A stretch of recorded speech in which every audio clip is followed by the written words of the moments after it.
ഭാര്യയുടെ സ്വർണം പണയം വെക്കുകയോ വിൽക്കുകയോ ചെയ്ത ഭർത്താക്കന്മാരാണോ നിങ്ങൾ? എങ്കിൽ സൂക്ഷിക്കുക.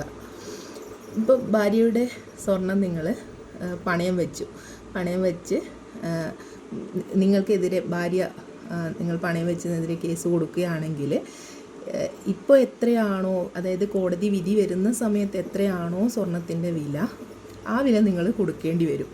ഒരു ഉദാഹരണം പറയുകയാണെങ്കിൽ, ഇപ്പം നിങ്ങൾ 30,000 രൂപ ഉള്ളപ്പോഴായിരിക്കും നിങ്ങളുടെ ഭാര്യയുടെ സ്വർണം വിൽക്കുകയോ അല്ലെങ്കിൽ പണയം വെക്കുകയോ ചെയ്തിട്ടുണ്ടാവുക. അപ്പോൾ ഭാര്യ അത് കൊണ്ടുപോയി കേസ് കൊടുക്കുകയാണെങ്കിൽ ഇന്ന് വിപണി വില എത്രയാണോ സ്വർണത്തിൻ്റെ, 1,00,000 ആണെങ്കിൽ ആ വില നിങ്ങൾ കൊടുക്കേണ്ടി വരും. അപ്പോൾ നിങ്ങൾ സൂക്ഷിക്കുക, ഭർത്താക്കന്മാരെല്ലാം സൂക്ഷിച്ചോ. ഭാര്യയുടെ സ്വർണം പണയം വെക്കുകയോ അല്ലെങ്കിൽ വിൽക്കുകയോ ചെയ്യാതെ സൂക്ഷിക്കുക. അപ്പോൾ ഇതുപോലുള്ള ലീഗൽ നിയമ അറിവുകൾക്കായിട്ട് ഫോളോ ചെയ്യുക.